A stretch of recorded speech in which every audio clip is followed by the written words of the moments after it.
What's up, fanboys and fangirls? Welcome to the first ever edition of FANALYZED, an analysis from a fan's perspective. This is a new show that I'm going to be testing out here. Let me know what you think in the comments below, as well as by hitting a thumbs up on this video. More thumbs up, more I realize that you guys like it. Less thumbs up, well then, maybe we won't do it anymore.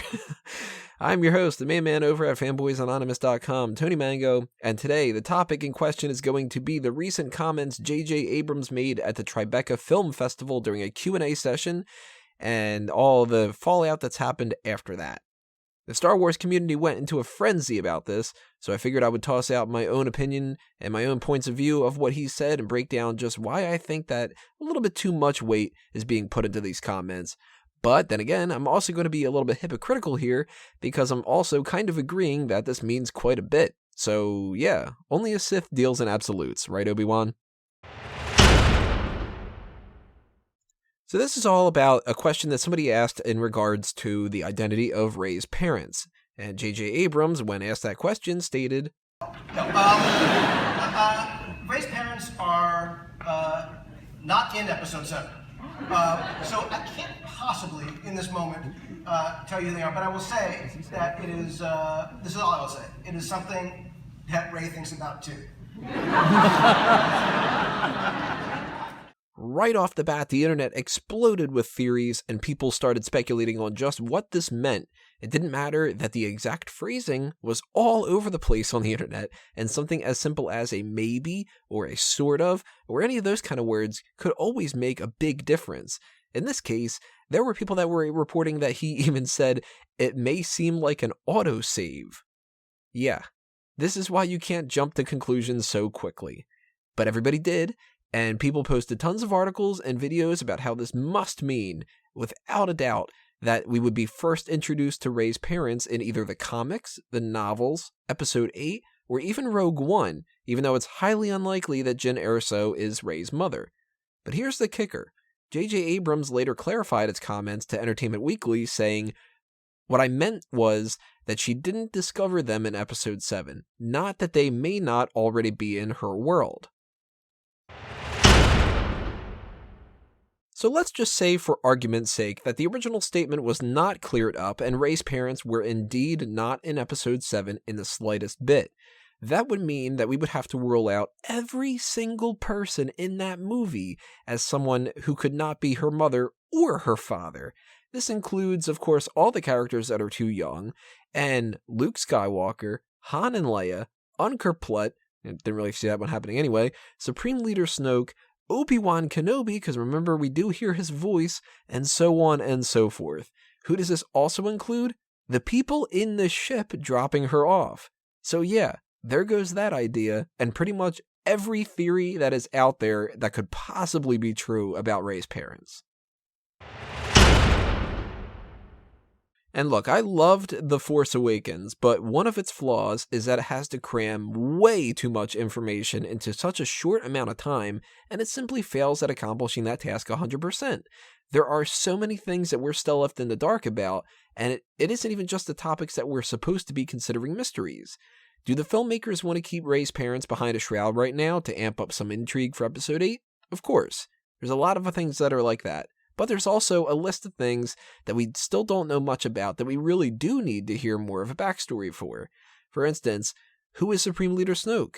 Why was he someone who was not included in the previous 6 films but supposedly there to witness all of the events?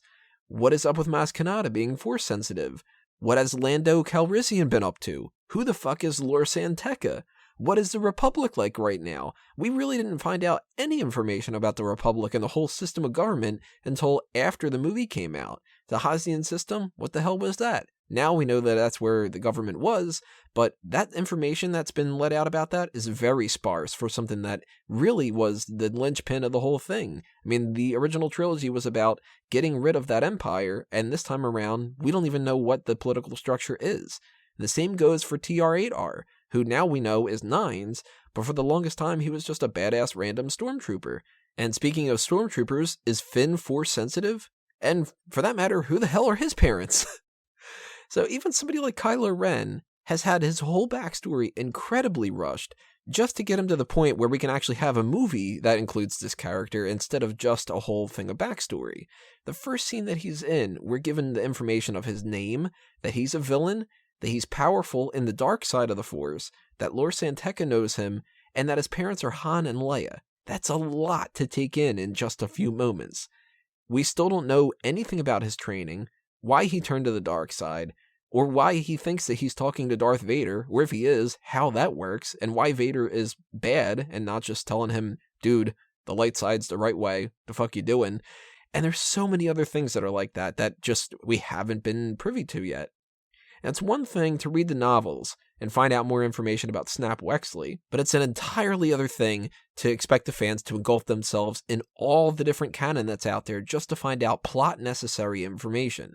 The only reason that we don't know more about the Republic in Episode 7, for instance, is because JJ Abrams and those working on the film honestly fucked up and didn't have enough time to tell us everything that we needed to know in a more concise manner. It's a filmmaking problem, not a mystery that needs to be dragged out. It would be a mistake to try to cram all of this into Episode 8, along with whatever else is going to be going on with Poe Dameron and Captain Phasma and all the other characters that are supposed to be getting some kind of a step up and a more pivotal role in the future, and to try to introduce 2 brand new characters to be Rey's parents, because we would have to learn all the information about them on top of all the other things that I just listed. If we didn't learn anything, we'd be going through another whole movie where the audience is left in the dark, and that would piss people off because you don't want to do that 2 times in a row and put everything on Episode 9 to deliver. And then again, if they matter so little that we don't need to learn the information about them because they're just 2 schmucks in a huge universe and not important to the story, well, isn't that a little bit of a disappointment? If that were the case, wouldn't they have just gone ahead and just told us that information in Episode 7? You don't build up a big reveal to be something as simple as, hey, Rey, your parents were actually just Joe and Jane and they died, but that's okay because they kind of sucked. So can you just forget about them and start fighting the war for us? Thanks. Good job. A while back when the idea of the anthology films came about, Kathleen Kennedy clarified something. She said the saga films, the core movies, focus on the Skywalker family saga. Now, the anthology movies, which are now a Star Wars story, which, by the way, I really hate that title so much. I'm never going to get used to that. I think it's so dumb. But side note away, if the saga movies are focusing specifically on the Skywalker family saga, then that opens up a lot of discussion of where they're going to go in the future.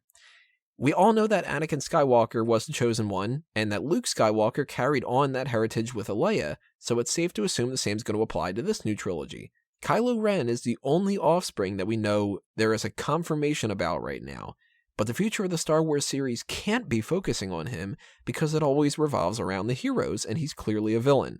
There's no way that they're setting him up to be redeemed after having him kill Han Solo amongst all the other people that he's killed. Such a beloved character that specifically it's brought out there for you to hate him because it would give off the wrong impression to a younger audience if this dude just killed his dad and then he ends up being the hero of the whole thing. It's a much different story than Anakin, where Anakin was the hero of Episode 1, 2, and 3, and then in the original trilogy, he's the bad guy, but he just turns good for the very last minute, and Luke Skywalker is our main hero. This dude, Kylo Ren, is a villain through and through, and our new heroes this time around are Finn, Poe, and Rey. You also don't have any room to introduce a brand new character in Episode 8 to be Luke's kid instead, because you have to take care of all the other stuff that we talked about in the previous segment, but it's also counterproductive when you have Rey sitting right there and she meets all of the necessary qualifications to it.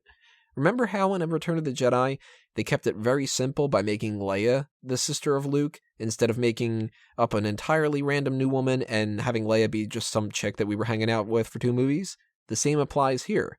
If Luke has a daughter, it's Rey. If Luke has a son, then it's probably Finn. But given the 2 options, it makes much more sense for Rey to be Luke's daughter than for Finn to be his son. Rey looks way too much like Natalie Portman and has far too many similarities to Luke to just ignore it. There's the way that she's dressed, being powerful with the Force, there's her being deserted on a desert planet, so on and so forth. I mean, I'm not going to run them all down here, but if you're going to say that the story is going to be focusing on Kylo Ren's redemption, and that he'll be the protagonist going forward as opposed to Rey being the other child of the Skywalker lineage doesn't make a whole lot of sense. And to be fair, Luke's not going to suddenly just knock somebody up and raise a kid for the next 30 years to add that on at the end of episode 9 because, well, he's too old right now to be able to do that, right? Ever since the promotion for Star Trek Into Darkness, we have to take everything that JJ Abrams says to promote a movie with a little bit of a grain of salt. Now, for those who don't know, during the promotion of the movie, Abrams and a bunch of other people repeatedly stated that Benedict Cumberbatch was not the character Khan, and that he was simply John Harrison. Upon watching the movie, we saw that he was indeed John Harrison, but he was also Khan. Side note, I actually really liked Star Trek Into Darkness, even though most people seem to really shit on that movie. Maybe it's because I wasn't really a Star Trek fan of the series before the reboot and whatever, but thumbs up, JJ, for being able to make those movies interesting to me, and for all the people that shit on it, don't listen to them. Anyway, moving on, this means that we can't trust what people say about the movies that they're working on anymore because this one line ruined the credibility of pretty much everybody in the entire industry, not just JJ Abrams himself. Everything nowadays in the entertainment industry is met with speculation about whether or not somebody is pulling a con lie. We saw it with Batman v Superman, we're seeing it with Civil War, and we're seeing it again with Episode 8. Even if JJ Abrams flat out said in an interview tomorrow that Rey's parents are Chewbacca and Maz Kanata, we can't believe wholeheartedly what he said was fact until it pops up in the canon itself. On the topic of lies, Obi-Wan Kenobi dances around the truth a little bit in the original trilogy by telling Luke something that basically is a lie. He originally states that Darth Vader killed Luke's father, and then later specifies that what he said was true from a certain point of view, because Anakin Skywalker ceased to exist when he became Darth Vader. The same can apply to JJ Abrams' comments here, if, of course, that other comment wasn't clarified, but let's go back to that as if it wasn't. Rey's parents are not in Episode 7. Well, from Rey's perspective, she doesn't know who her parents are, so she's being introduced to other characters. By this logic, we can say that Luke's father wasn't in A New Hope, because at that point, Anakin Skywalker was going by the name Darth Vader. To Rey, someone like Luke isn't dad, he's this mythical Luke Skywalker who may or may not be real or just a legend. So if it's all a matter of perspective, from Rey's perspective, she doesn't know who her parents are, or she might have the wrong opinion of it. For this part, I'm just going to say it outright. I am convinced that Rey is Luke's daughter, and here is the last bit of evidence that I'm going to talk about, at least for this video. Why was Rey, of all people, sent to go find Luke? The Resistance has been looking for him for quite some time, and you would think General Organa would be the top choice to go look for him since she's the leader of the faction as well as Luke's sister. She has the closest ties to him in the entire galaxy. But instead of Leia going, she sends Rey, someone shrouded in mystery who Leia knows at least well enough by her feelings that she comforts her instead of Chewbacca when they come back from Starkiller Base. She's referred to as the girl throughout the movie, with Kylo Ren knowing about her as well. I'm working under the assumption that when Kylo Ren, Snoke, and the Knights of Ren take out the Jedi under Luke's tutelage, one of them is Rey, Luke's daughter. At the time of the massacre, Luke isn't present, which explains why he survives and doesn't stop them from killing everybody, because that would be kind of the nice thing to do, and he simply thinks that everybody is dead, including his daughter. That same information is relayed to Han and Leia, who just assume Snoke turned Ben Solo to the dark side, and in the process, Ben killed Luke's daughter, who might have even gone by the name Kira in the past like the original script had. Kylo Ren, though, was still feeling the pull from the light side of the Force at the beginning of Episode 7, and maybe it was even stronger back in the day. If that were the case, what if he spared his cousin's life, dropping her off on Jakku with Unkar Plutt to keep her away from Snoke, either because he was going to train her in the future, because he does offer that, and maybe he wants to rise up against Snoke, or maybe it's just to keep her safe. That, by the way, would explain why she's left with somebody as nefarious as Unkar Plutt rather than someone who would be better suited to take care of her, because no decent parent would ever drop her off with somebody like Plutt. But her evil cousin would. And throughout The Force Awakens, nobody really knows for sure who Rey is, at least not that we are aware of because they keep cutting away, but I think sometime off-screen between Maz Kanata talking to Leia and Leia being strong enough in the Force to begin with, and blah blah blah blah blah, Leia finds out the truth that Rey is actually Luke's daughter that they all had assumed was dead. That is why she has a connection to her. That is why it is Rey who they send on a super duper important mission to find Luke Skywalker. If there's one person that can convince Luke to come back to the fight, it's his daughter. And not only would Luke want to see her, but it's also a means for Rey to learn about the truth of her parentage because, Kylo Ren erased that part away from her brain with a mind wipe. And if you don't subscribe to the mind wipe theory, it's pretty sound. It explains why we see Kylo Ren using similar powers in the movie, and it explains why she can know so much about the Force and seemingly just remember things from time to time, rather than being somebody who is brand new to the concept and just happens to figure it all out incredibly fast. That becomes a Mary Sue character, but if she's somebody who has had her mind wiped, then she's somebody who's just very slowly but surely remembering her past teachings. So I'm under the impression this is what we're getting here, and the way that JJ Abrams described things at Tribeca was basically his means of trying to get around the idea of saying she doesn't know that her parents are in Episode 7. We're not told the information yet, but she's got it on her mind. That's why she's going to meet Luke, because we have that Force vision, and Maz Kanata says there, the people that were going to be coming back for you aren't coming back, but Luke still can.